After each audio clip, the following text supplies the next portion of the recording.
Have you ever wondered where Americans gained their ideas about government and love for democracy?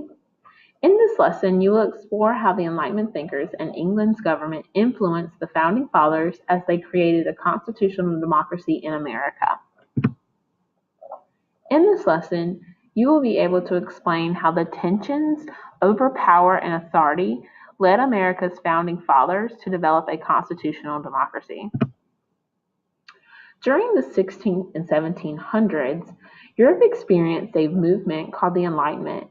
During the Enlightenment, many people began to think about ways to better society and reform their government.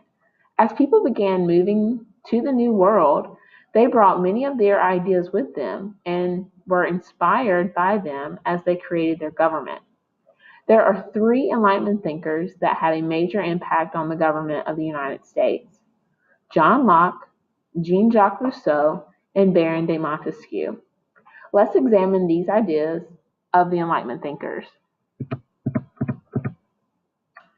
English philosopher John Locke helped shape early political thought in America, including inspiring a few words found in the Declaration of Independence. In his second treatise of government, John Locke argued that government gains authority to rule through the consent of the governed. This idea is called a social contract. John Locke also stated that he felt it was the government's job to protect people's natural rights. He felt people were born with these rights of life, liberty, and property. When Thomas Jefferson wrote the Declaration of Independence, he was inspired by Locke's natural rights, but changed them to inalienable rights, which we know today as life, liberty, and the pursuit of happiness.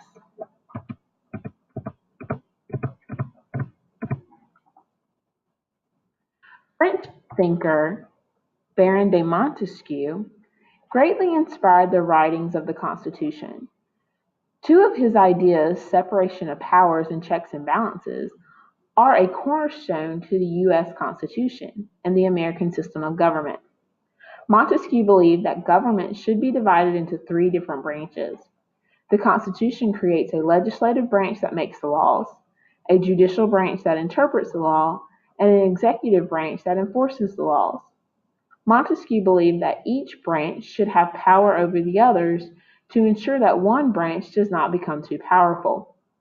For example, England had a very similar government. They had a parliament which made the laws, a king who enforced the laws, and the judges that interpret the laws.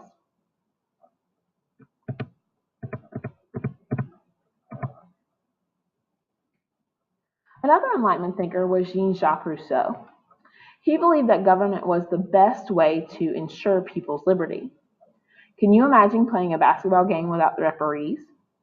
Things could get out of control quickly. Think of our government as acting as the referees, but making sure citizens obey laws. Rousseau also stated that all men are created equal. Inspired by John Locke, Rousseau developed the social contract theory. The social contract theory states that the government and the people have an argument with each other. The government will protect the citizens' rights, and the people will obey the laws set forth by the government. Now we're going to take a look at more contributions to our American democracy and ideas that helped influence the American Revolution. The Magna Carta took power from the king and gave it to the nobles.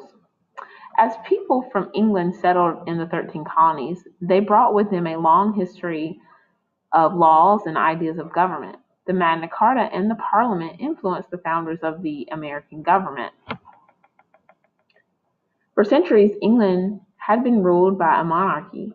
In 1215, English nobles forced the king, who was King John, to sign the Magna Carta. The Magna Carta is an example of limited government because it limited the power of the king. The Magna Carta also provided the founding fathers of America with the ideas of rule of law, the idea that the laws applies to everyone, even whom are governing. Colonial governments were set up very similarly to the Parliament, England's lawmaking body. Nobles and church officials who advised King Henry III developed into a legislature, which was the lawmaking body called Parliament. Parliament was a House of Lords, which is the upper house, and the House of Commons, which is the lower body. Similar to the Parliament, colonists created a legislative government. However, these members were voted on by the colonists.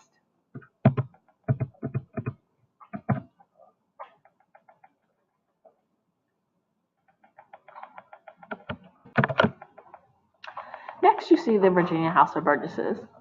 This was the first legislature in the colonies.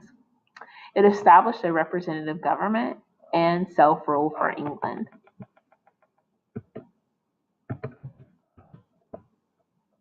Next, you see the Mayflower Compact.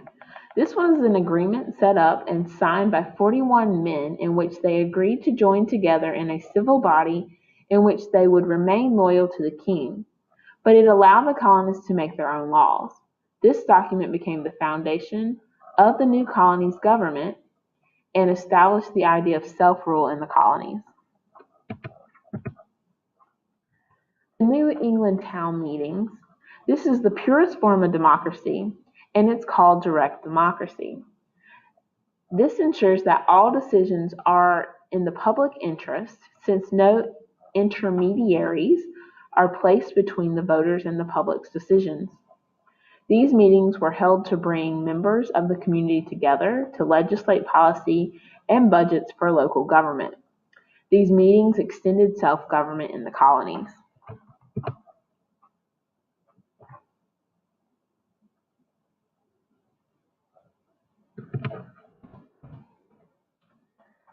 Fundamental Orders of Connecticut, created in 1639 in Connecticut to set up the government, establish civil liberties, and promote self-rule in the colonies. This was known as the first written constitution in the colonies.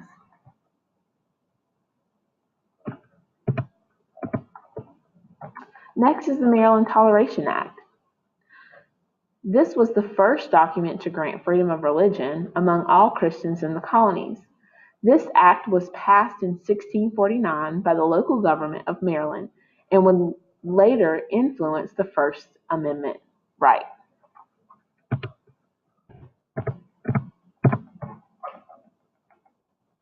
John Peter Zenger printed copies of newspapers that voiced disagreement with the colonial governor.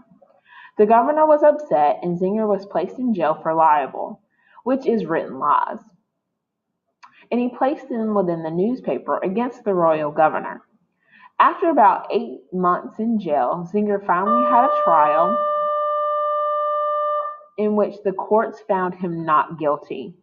The trial of John Peter Zenger took place on the historic site where Federal Hall National Memorial now stands in New York City. However, the case inspired the entire city and helped to further the cause for freedom that led to revolution 40 years later. The John Peter Zenger trial would lead the way for the First Amendment in the Constitution of the United States, which established freedom of press.